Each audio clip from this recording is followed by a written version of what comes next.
Olá, irmãos e irmãs, graça e paz a todos vocês que nos acompanham presencialmente, também aqueles que nos assistem online.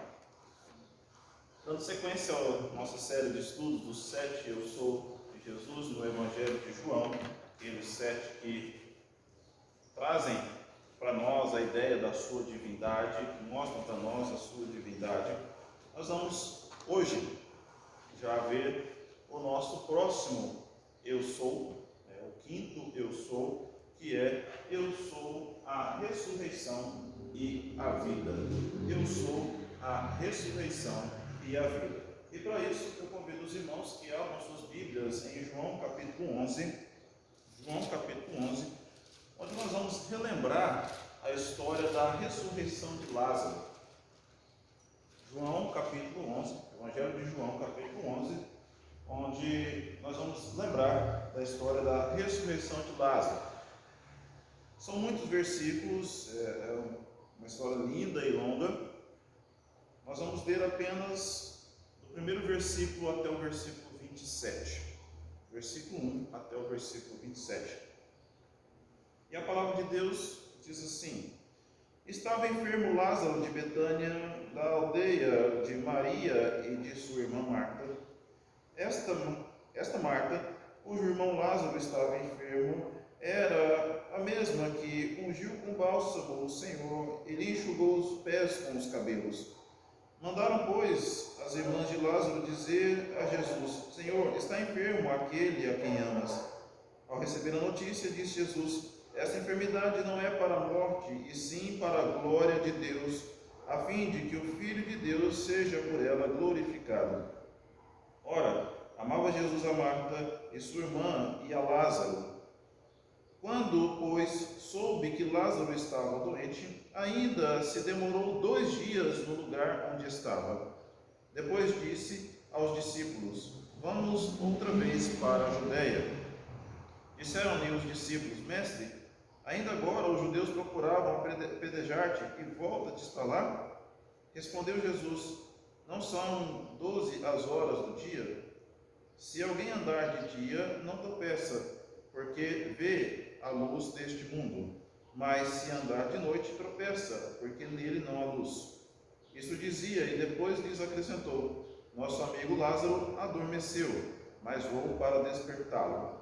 Disseram-lhe, pois, os discípulos: Senhor, se dorme, está salvo. Jesus, porém, falara com respeito à morte de Lázaro, mas eles supunham que tivesse falado do repouso do sono. Então, Jesus lhes disse claramente: Lázaro morreu. E por vossa causa me alegro de que lá não estivesse, para que possais crer, mas vamos ter com ele. Então Tomé, chamado Dídimo, disse aos condiscípulos: Vamos também nós para morrermos com ele. Chegando Jesus, encontrou Lázaro já sepultado havia 4 dias. Ora, Betânia estava a cerca de 15 estádios perto de Jerusalém. Muitos dentre os judeus tinham vindo ter com Marta e Maria para consolar a respeito de seu irmão.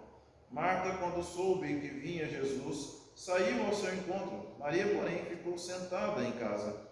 Disse, pois, Marta a Jesus: Senhor, se estiveras aqui, não teria morrido meu irmão. Mas também sei que, mesmo agora, tudo quanto pedires a Deus, Deus o concederá. Declarou Jesus: Teu irmão há de ressurgir. Eu sei, replicou Marta, que ele há de ressurgir na ressurreição, no último dia.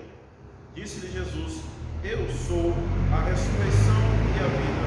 Quem crê em mim, ainda que morra, viverá. E todo que vive e crê em mim não morrerá certamente, não morrerá eternamente. Crês nisso? Sim, Senhor, respondeu ela. Eu tenho crido que tu és o Cristo, o Filho de Deus, que devia vir ao mundo. Amém? Então essa foi a leitura bíblica em João capítulo 11, do versículo 1 até o versículo 27. Vamos orar nesse momento no nosso estudo.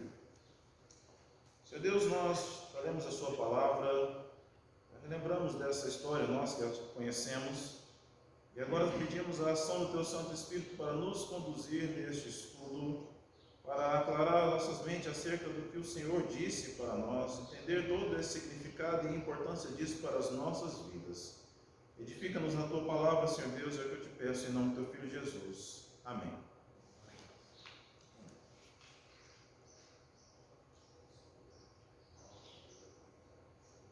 Meus irmãos e irmãs, a morte é uma grande inimiga da humanidade. E por que eu digo que a morte é uma grande inimiga da humanidade? Porque muitos de nós vivemos com medo da morte. Às vezes nós não queremos passar por esse momento, ou entendemos que esse momento, por ser de grande sofrimento, não deveria existir em nossas vidas. Nós pensamos tanto sobre a questão da morte, nós não gostamos nem sequer de pronunciar, falar assim, olha, você vai morrer. As pessoas costumam até assustar com isso, assustar com essas coisas. Quando fala que houve uma morte, e principalmente se essa morte aconteceu no momento em que nós não esperávamos, como por exemplo um acidente, como por exemplo um assassinato, ou então quando crianças morrem, nós ficamos um tanto quanto assustados, atemorizados e até perplexos com relação a essa situação que vivenciamos. Por isso, quando algumas pessoas vão falar da morte, quando vão citar a morte, costumam citar algumas palavras até para amenizar um pouco a força que essa palavra tem. Como, por exemplo, utiliza o termo descansou, adormeceu, partiu dessa para uma melhor, veio a faltar, foi para a glória e virou estrelinha, como algumas pessoas dizem para as crianças, virou estrelinha, foi morar com o papai do céu, e outros termos que são utilizados nessa situação, quando se relacionam à morte. Quando a morte está relacionada a pessoas que amamos, muito mais, isso tem realmente nos causado uma grande tormenta, porque nós vemos até mesmo sofrimento de famílias quando perdem seus entes queridos, somente agora também, como nós temos visto, muitas famílias perderam seus entes queridos por conta da Covid-19 e outras enfermidades que também acabam acometendo e levando à morte algumas pessoas, e acaba até que não existe, muitas vezes, essas outras doenças. As pessoas parecem que não gostam de mencionar as outras doenças, que só existe, só Covid tem matado. E nós temos muitas outras mortes acontecendo por conta de outras enfermidades. De todas as formas são mortes. Independente se é por Covid-19, independente se é por câncer, AIDS, ou então uma pneumonia, seja lá o que for, é a morte, e é esta que assombra as nossas vidas, que muitas vezes tem chegado até perto de nós, e nós tentado até fugir dessa morte por conta de situações da nossa vida, entendendo que isso não deveria acontecer, ou pelo menos naquele momento não era a hora de acontecer. Existe uma brincadeira muito interessante que as crianças costumam fazer, que é a brincadeira de morto-vivo. Aquela brincadeira onde quando você diz morto, a criança agacha, quando você diz vivo, a criança fica de pé. Uma brincadeira muito interessante, inclusive quando eu estava olhando e lembrando dessa brincadeira, eu pensei, nossa, quanto tempo faz que eu não faço com os meus alunos essa brincadeira, que era um momento de descontração dentro da sala de aula. Mas nós observamos que quando vai brincar, quando a criança vai brincar de morto-vivo, onde você diz vivo, ela se mantém de pé, você diz morto quando ela agacha. Então, nessa situação, nós vemos o seguinte: a morte para a vida, ela acontece numa fração de segundos. Morto, a criança agacha, vivo, no mesmo segundo ela pode se levantar. E essa brincadeira acaba mostrando para nós, até mesmo enquanto crianças, o tanto que essa transição ela é muito rápida. Da morte para a vida, da vida para a morte, muito rápida essa transição. Mas é claro que na vida real não é tão simples e não é uma brincadeira como acontece nessa brincadeira de criança. Vai muito mais além do que isso. Tanto que a medicina tem tentado através de estudo, a ciência tem tentado através de estudo, proporcionar uma melhor qualidade de vida para prolongar a nossa vida, para que a nossa vida vá além daquilo que existe nas expectativas hoje. Existem países com expectativa de vida de até 45 anos, outros vão até 80, 90 anos, dependendo da qualidade de vida. Então você observa isso e vê os esforços da ciência para desenvolver coisas que sejam possíveis e prolonguem cada vez mais a vida. Já ouvi muitas vezes o termo fonte da juventude, descobrir a fonte da juventude, medicamentos, algumas loções que sejam capazes de fazer com que nós não tenhamos tanta deterioração do nosso corpo, para que a gente consiga se manter mais saudável ao longo dos anos. E aí fica essa briga entre a vida e a morte, a medicina tentando fazer essa diferença. Eu lembro bem de uma fala do Dr. Filgueiras, saudoso Dr. Filgueiras. Na época, então, era meu professor de matemática no Instituto Erasmo Braga, e num dado momento, a gente conversando a respeito de um prêmio que ele recebeu. Eu lembro que nós tínhamos a primeira aula com ele, fizemos um lanchinho lá na sala de aula, era a 7ª série, inclusive, que nós cursávamos. E nesse lanchinho na sala de aula, colocamos no quadro, ele tinha recebido um prêmio doutor honoris causa. E lá, naquele momento, ele chegou à nossa sala, viu que nós estávamos homenageando, ele se emocionou com aquilo. E num dado momento ele falou: olha, parece que essa nossa profissão é um pouco injusta, porque as pessoas chegam para nós, né, quase morrendo ou até mortas, e nós temos o trabalho de tentar fazer com que ela viva mais. E às vezes eu me sinto como se eu estivesse lutando contra Deus nessa situação, porque Deus quer levar e eu estou tentando segurar aqui. Mas a gente sabe que no final de tudo, o poder da decisão é o poder de Deus. Isso, né, me fez lembrar exatamente esse momento onde nós vemos a ciência lutando contra essa possibilidade de termos o nosso dia até determinado momento e tentando, né, prolongar isso. Sabemos, até de acordo com a palavra de Deus, Salmo 90, que nós não podemos nem acrescentar um côvado sequer aos nossos dias. O dia que a gente tiver que morrer, não tem escapatória, vai ser desse jeito mesmo. Não tem como a gente correr dessa possibilidade, uma vez que Deus já determinou para isso.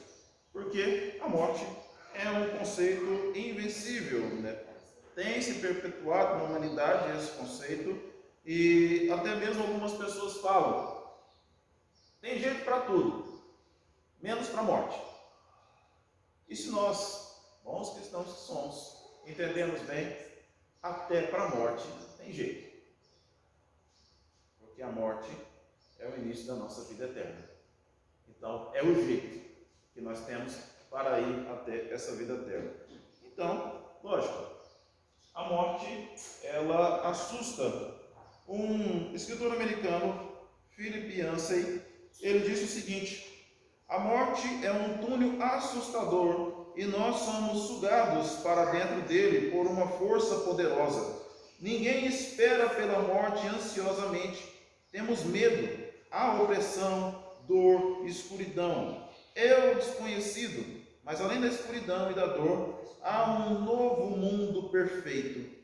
Quando, depois da morte, acordarmos naquele radiante mundo novo, nossas lágrimas e dores sararão, serão apenas memória. Philip Yancey escreveu isso. E se nós formos pensar, realmente nós não esperamos a morte. Nós não ficamos dizendo: nossa, agora eu vou sentar aqui porque eu vou morrer. Existem poucas situações onde nós podemos observar pessoas tranquilas com relação à morte. É angustiante, é dolorido, e para quem está ao lado também é dessa forma. Para quem acompanha é dessa forma. Então, as pessoas, elas vivem como se o amanhã não fosse chegar até o momento da morte. Se você perguntar para uma pessoa: o que você tem de planos para a vida? Não, eu pergunto para um jovem: eu quero um emprego, fazer uma faculdade, constituir uma família, ganhar bastante dinheiro, ter uma estabilidade financeira, e você pergunta, e depois? E depois? O que você quer depois? Depois eu quero fazer isso, depois eu quero viajar, depois eu quero curtir, depois eu quero... Então ninguém pensa, e depois eu quero morrer. Ninguém fala, depois eu quero morrer. E aí já acabou, já está bom, é aí que a gente faz. Ninguém fala isso. Todo mundo vai falando de coisas para viver, e ninguém fala, não, agora depois disso eu quero morrer. É muito difícil você encontrar pessoas assim. Eu lembro de uma situação onde, eu estava citando a doutora Figueiras, agora eu vou citar a dona Eduarda, a sua esposa, que no leito de morte, né, bem debilitada com a saúde. Eu lembro do relato do pastor Paulo Frois, que eles juntaram alguns irmãos ali ao lado, né, juntamente com o doutor Figueiras, e já estava realmente só esperando o momento de Deus, acreditamos nós, levar a dona Eduarda. E no momento em que estavam ali, né, ao redor dela, no leito de morte, eles passaram a cantar hinos, e ela já não tinha mais força, não tinha mais força física, mas segundo o relato do pastor Paulo Frois e alguns presbíteros amigos meus que estavam lá presentes nesse momento, falaram assim, olha, ela não tinha força, mas nós íamos, né, perfeitamente que ela balbuciava, tentando cantar os hinos junto com nós, até o momento da sua morte. Nós vemos isso. A morte de Estevão é relatada de uma forma muito serena, depois de ter sido apedrejado. E nós vemos, olha, o quanto isso tem marcado. Eu lembro bem, né, eu não tinha até então presenciado a morte de ninguém. E uma vez eu fui fazer uma visita com uma irmã nossa de igreja, a Aninha, uma cadeirante que morava num asilo aqui próximo, e todos os finais de semana nós tínhamos o evangelista e presbítero Kelson que a buscava lá no asilo e trazia até aqui. E quando o Kelson não via a igreja por algum motivo, a gente tinha que lembrar de buscar a Aninha, porque ela sempre estava pronta para vir à igreja. E se alguém esquecia, ela brigava no outro domingo, e brigava mesmo, porque ela não esquecia. E o Kelson que sofria com isso, porque era com ele que ela brigava. Ela esteve enferma e já desenganada pelos médicos, e eu fui fazer uma visita um certo dia de manhã. Cheguei lá, os médicos já tinham deixado ela no quarto simplesmente para morrer. Ali, eu encontrei uma sobrinha dela, fiz uma oração, como de costume, por conta da enfermidade, e eu estava conversando com a sobrinha dela com relação à situação, porque a sobrinha dela já estava há alguns dias no hospital com ela, tinha uma dificuldade com relação ao trabalho, e a gente acompanhando, né, do lado ali, conversando do lado da Aninha deitada na cama, e de repente ali a gente conversando e vendo essa dificuldade, eu até falei para ela, eu vou ver, tem algumas irmãs que estão disponíveis, que podem vir aqui para ficar com você durante um período, então você pode trabalhar, as pessoas ficam aqui e depois você retorna. E assim, né, enquanto a gente conversava, de repente, a Aninha deu um longo suspiro, e depois nós não conseguimos sentir mais que ela estava respirando. Naquele momento assim nós ficamos assustados, e aí eu olhei para ela e fiz o seguinte comentário: eu acredito que agora ela foi. Chamamos o médico, foram lá e a morte foi constatada. Foi a única vez que eu presenciei a morte de alguém. Eu imagino que se todas as mortes fossem dessa forma, a pessoa deitada, de repente suspira e vai, seria mais tranquilo. Talvez nós não tenhamos tanto medo da morte, mas sim de como nós vamos morrer, né? A maneira que nós vamos morrer. E, logicamente, entendemos isso. No capítulo 11, aqui do livro de João, nós temos um relato da ressurreição de Lázaro. A parte que nós lemos até então, do versículo 1 até o versículo 27, só foi do momento em que aconteceu de Lázaro estar enfermo, como a notícia chegou a Jesus, todo o arrazoado de Jesus em relação a essa situação, é o momento em que ele chega até a cidade de Betânia. Então, ali foi o que nós lemos. Nós não vimos aqui nesse texto, nós teríamos que seguir além até o versículo 46 e mais adiante, para a gente entender um pouco mais a respeito dessa situação da morte de Lázaro. Então fica já o convite para vocês lerem, né, continuarem essa leitura hoje mesmo, para não perder o pique, o clímax da história, para entender um pouco mais. Mas o detalhe é o seguinte: esse relato da morte de Lázaro um amigo de Jesus. O Senhor ele conhecia esta família, como nós podemos ver no versículo 3, no versículo 5. Esta família costumava hospedar Jesus quando ele chegava até a cidade de Betânia para ali, proclamar o Evangelho. Então essa família ela já tinha esse costume, já tinha o conhecimento, já tinha bastante contato com Jesus. O Senhor recebe essa notícia da morte de Lázaro e após 2 dias e 3 quilômetros de viagem, como diz aqui no versículo 18, relacionado à quantidade de estádios de distância, Jesus chega até a cidade de Betânia. Acontece que Jesus já tinha sentido e já sabia que Lázaro tinha morrido. Tanto que já tinha citado para os seus discípulos que Lázaro tinha adormecido. Os discípulos entendiam que ele tinha adormecido por conta do repouso do sono. Mas se está dormindo, então está tudo bem. Mas Jesus depois teve que ser claro e objetivo, dizendo: Lázaro morreu. Lázaro morreu. Então, nessa situação, Lázaro estava morto mesmo. Depois de 4 dias, a gente sabe que depois de 4 dias de uma morte, da morte de uma pessoa, o corpo já está em estado de putrefação, a gente já não tem condições, por exemplo, de estar lá, de poder, de repente, vamos abrir o caixão. Lógico que isso não é uma prática, a não ser que seja um mandato de exumação e qualquer coisa desse sentido, mas a gente já tem noção de como está o corpo, porque ali já não tem mais vida, o espírito já não está mais ali, então, consequentemente, o corpo, aquela carne, ela vai realmente entrar nesse estado. E com relação a isso, mesmo estando em decomposição, nós olhamos e as pessoas mesmo, nessa situação da ressurreição de Lázaro, vocês podem observar isso depois em João capítulo 11, versículo 39, fala, já está até cheirando mal. A gente sabe que é assim, não é nem maldade falar, porque realmente é isso que acontece. Mas ali muitos judeus estavam na casa de Marta e Maria para consolar. É claro que eles estavam ali apenas com o objetivo do consolo, porque eles não poderiam fazer o que elas queriam naquele momento, que era fazer com que Lázaro voltasse a viver. Não tinha como, eles não tinham esse poder de fazer Lázaro voltar à vida. Então esses representantes, eles simplesmente estavam ali para consolar. Eles só consolam, mas Jesus ele pode trazer uma vida nova. Os judeus eles queriam matar Jesus, por isso o temor dos discípulos de voltar para esse mesmo lugar. Como que você vai voltar para lá, Jesus? O povo quer te matar, está todo mundo querendo te pegar, e você ainda vai voltar para lá? E Jesus tinha um propósito desse retorno. Jesus sabia o porquê dessa necessidade de ele voltar. É nesse contexto desse conflito aí entre a vida e a morte, toda essa atmosfera vivente ali, porque Lázaro estava morto, Jesus com as pessoas tentando contra a vida dele. Então nós vimos todo no bojo de toda essa discussão, de toda essa atmosfera que poderíamos dizer que era negativa para Jesus e seus discípulos. Jesus não hesita em estar lá. Jesus poderia, por exemplo, Lázaro está enfermo, então eu vou lá, opero um milagre e curo Lázaro. Mas a ideia de Jesus, olha, não, mas não era esse o propósito.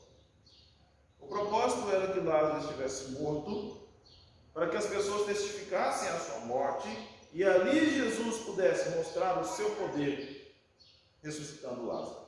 Esse era o plano. Esse era o plano. O que nós vemos de toda essa ameaça, que eles mesmos, os próprios fariseus, mesmo vendo tudo aquilo que Jesus tinha feito, mesmo tendo contato com tudo aquilo que tinha acontecido, eles estavam ali para condenar Jesus. Os fariseus, os principais sacerdotes, eles reuniram a Suprema Corte Judaica, o Sinédrio. Esse grupo de sacerdotes, inclusive estava ali Caifás, todos eles reclamando da situação de Jesus, dos sinais, dos milagres que Jesus estava fazendo ali, preocupados com a sua posição social. Vemos isso em João capítulo 11, versículo 47 e 48. Durante o seu ministério, Jesus ele ressuscitou 3 pessoas: o jovem de Naim, a filha de Jairo e também Lázaro.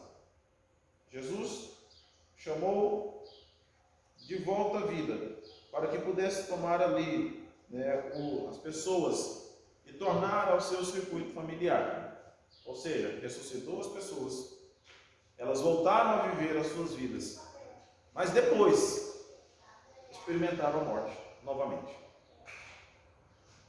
Entendam bem, ele ressuscitou, essas pessoas viveram e depois tornaram a morrer. Inclusive a situação de Lázaro, a palavra de Deus não nos traz um relato bem claro com relação a isso, mas acredita-se que os fariseus tentaram contra a vida de Lázaro, porque ele era a prova viva que Jesus tinha ressuscitado alguém. Então a ideia era, vamos matar Lázaro, porque aí todo mundo esquece disso. A queima de arquivo, né? Iam fazer a queima de arquivo matando Lázaro.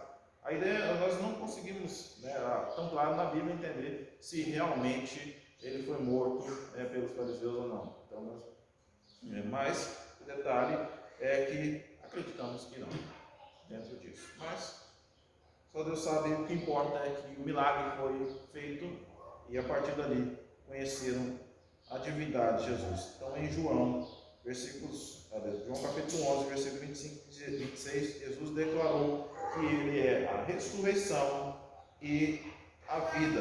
Ele disse isso para confortar Marta e posteriormente para provar que falava a verdade. Jesus ressuscitou Lázaro, assim Lázaro voltou a viver. Alguma pergunta? Tem comentário? Alguma coisa? Tá tranquilo?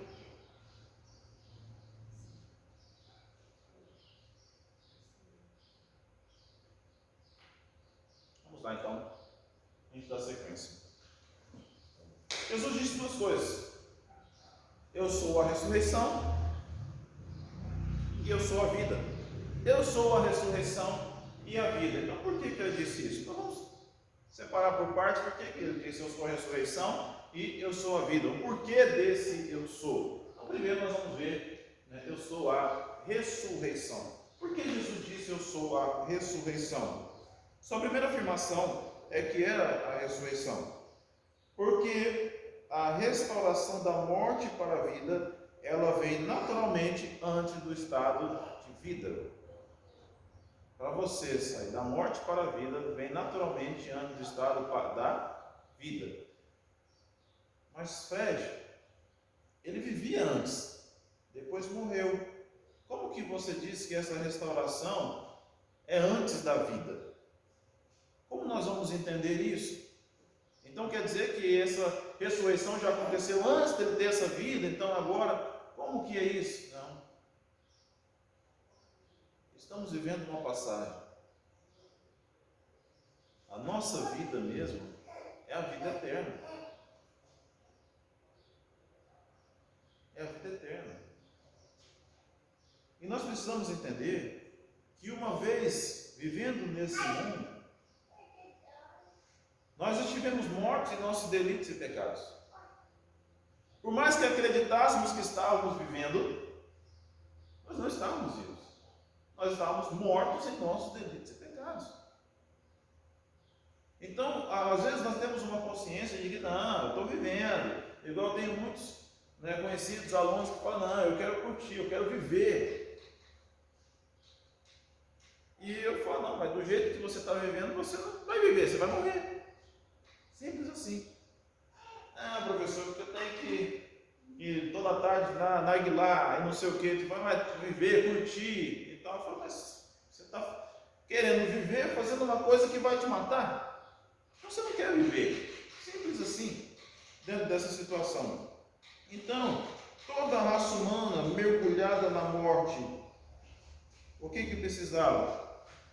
De alguém que viesse para nos ressuscitar dessa morte. Esse alguém, Jesus Cristo. Então, eu sou a ressurreição, versículo 25.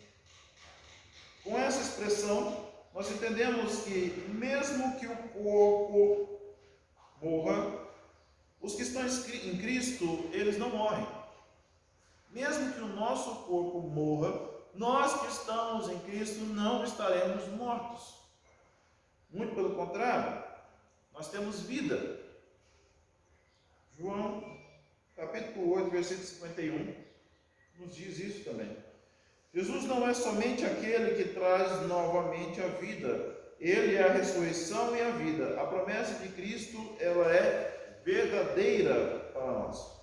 Jesus tem todo o poder. É por isso que ali não adiantava os judeus consolarem Marta e Maria, porque eles não iam satisfazer o desejo do coração delas. Quem estava para fazer isso era Jesus. Jesus que tinha esse poder para poder tornar a vida. Ele é a fonte da vida. Então, agora, quem crê em Jesus pode receber essa vida nova, uma vida livre de pecado. A ideia é justamente essa, que a gente tenha essa vida nova. Alguém, por favor, leia em 1 Coríntios, capítulo 15, versículos 55 e 57. 1 Coríntios 15, 55 até o 57. Em voz alta para melhor captação aqui da transmissão.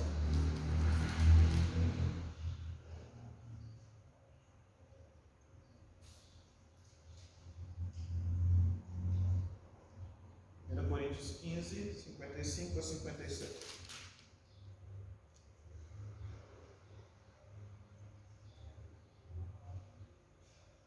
Onde está, ó morte, a sua vitória?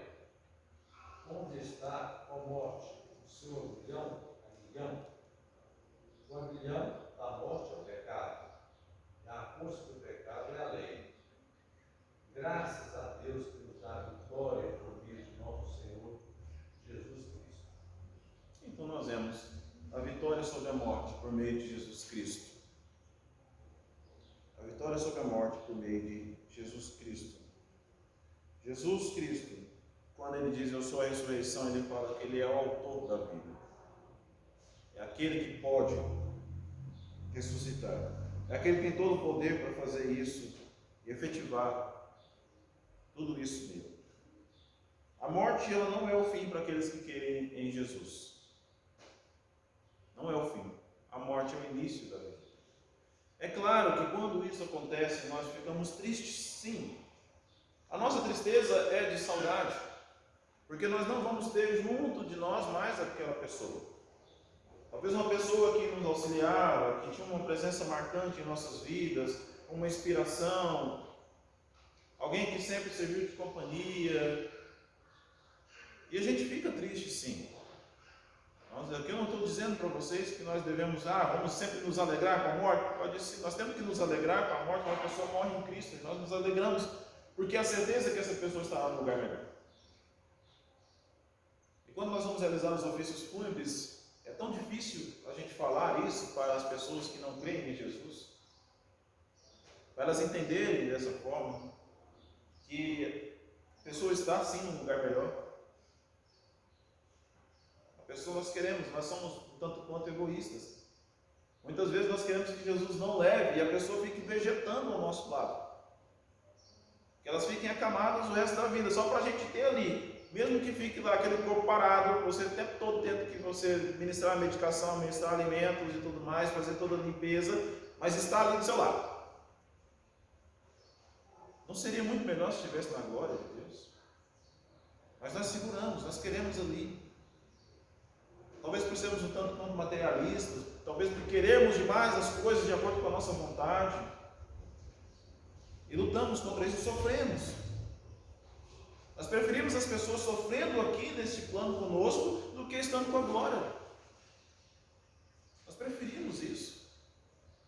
Somos um tanto quanto egoístas.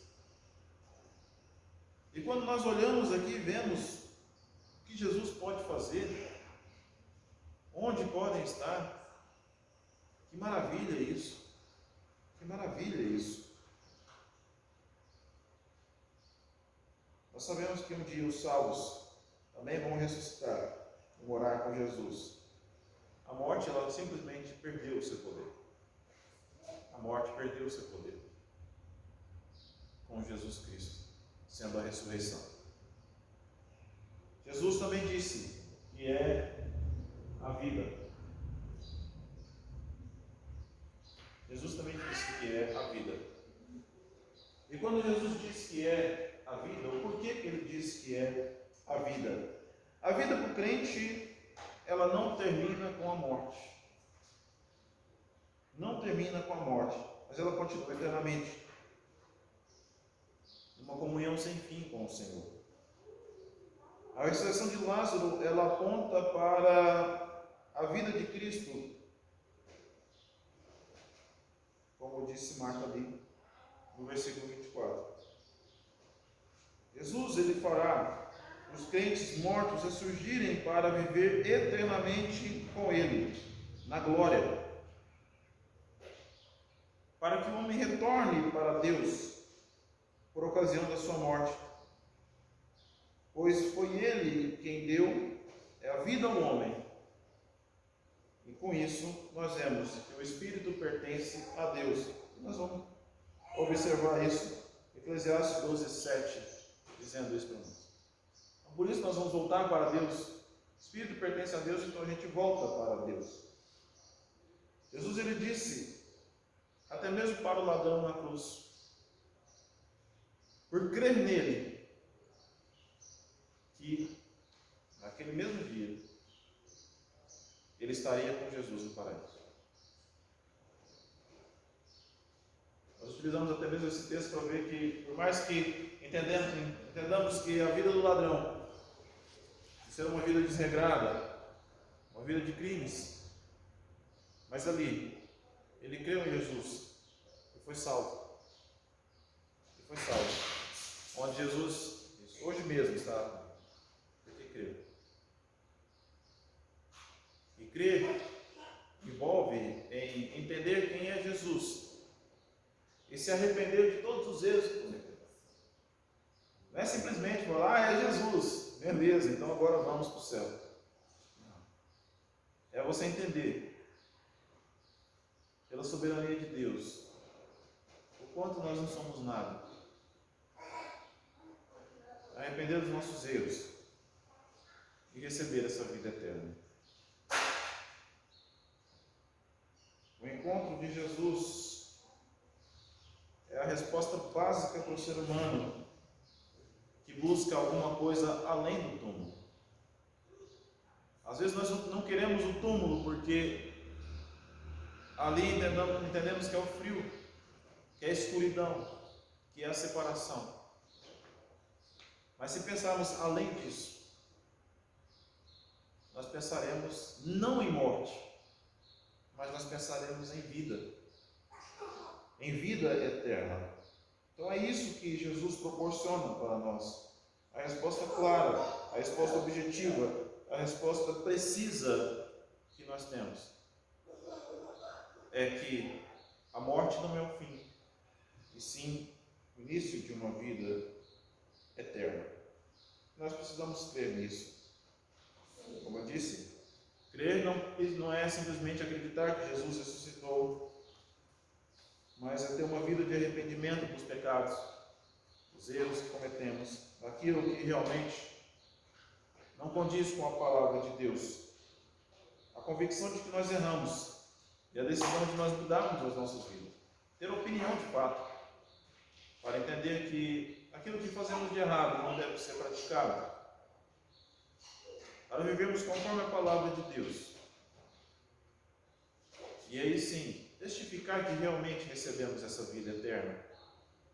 No momento em que nós passamos a crer em Jesus como nosso único e suficiente Salvador, que foi capaz de nos ressuscitar quando estávamos mortos em nossos delitos e pecados, e trazer para nós a vida nova, uma nova vida, uma maneira diferente de viver, através de toda a sua orientação, através do Espírito Santo orientando as nossas vidas. E, consequentemente, esta vida que nós recebemos, ela não pode ser jamais destruída pela morte. Por isso, a morte física não é limitante para nós que somos cristãos. Entendam isso, meus irmãos. Eu não estou romantizando a morte. Eu estou apenas trazendo para vocês. Porque Jesus disse: eu sou a ressurreição e a vida. Concluindo, nós vemos que, apesar da nossa limitação humana, existe no coração do ser humano um anseio pela eternidade. Esse anseio pela eternidade sempre vai estar impulsionando as nossas reflexões.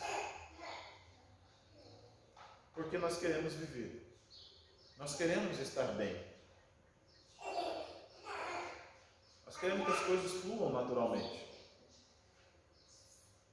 E a possibilidade que nós temos disso é quando nós nos voltamos para Deus e vivemos nessa novidade de vida nele.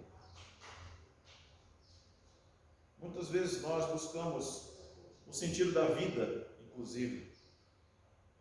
O sentido da vida. Quem somos, de onde viemos, para onde vamos, querendo entender tudo isso. Às vezes eu até me pergunto, será que se eu soubesse todas essas coisas, eu viveria mais em paz ou viveria mais atormentado? Uma vez um pastor, não me lembro agora qual pastor, falando a respeito da morte, disse assim, numa reunião de jovens: se você soubesse que você iria morrer daqui 4 dias, não lembro se foi 4, mas eram poucos dias que ele citou, o que você faria?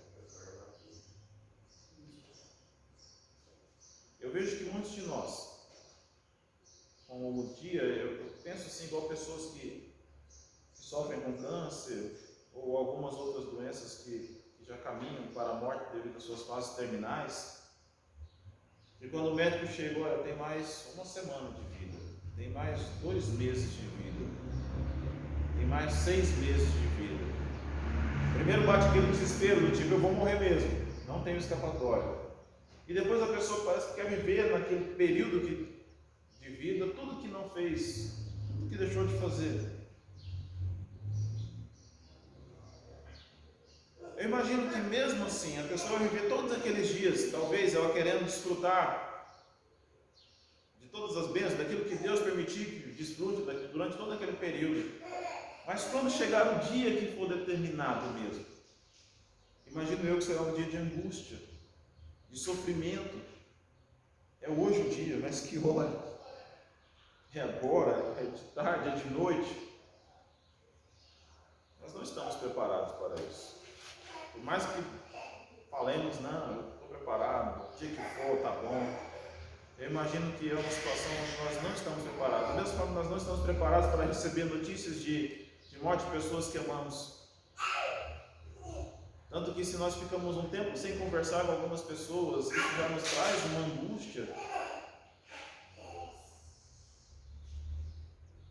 Quando a gente não conversa com quem nós amamos, o quanto isso nos deixa vazios, nos deixa sentindo algo ruim. Imagine só, então, nessas condições.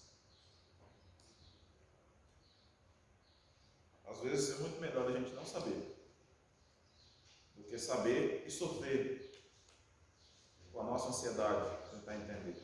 Da mesma forma que tentamos entender quantas coisas acontecerão. Se soubéssemos realmente, talvez nós viveríamos angustiados até lá. Não pelo fato de não sabermos, mas sim por não chegar logo o momento. Por não chegar logo o momento. É por isso que nós devemos viver a cada dia nessa dependência do Senhor, vivendo conforme a sua palavra, da melhor forma possível, porque nós entendemos que Ele é a ressurreição e Ele é a vida. Jesus, Ele nos fez viver. A palavra de Deus nos diz que estamos mortos, como eu já falei para vocês, Efésios 2, 1. Nós temos vida em Cristo, e essa vida é a vida eterna. Depois que morremos e Cristo voltar, nós seremos ressuscitados para nós vivermos eternamente. Amém? Amém. Vamos orar então mais uma vez. Senhor, nós somos gratos por todos os teus feitos em nossas vidas. Por sua palavra, Senhor Deus, que tanto nos auxilia a entender, Senhor Deus, o que tu queres em nossas vidas. Por tua palavra, Senhor Deus, que nos mostra quem tu és. E assim, Senhor Deus, podemos continuar crendo, Senhor Deus, no Senhor, como nosso Salvador, como aquele que veio ao mundo, Senhor Deus, para nos dar vida, nos trazer a vida eterna. Gratos somos, Senhor Deus, por tudo que tem feito por nós. Por isso oramos em nome do teu Filho Jesus. Amém.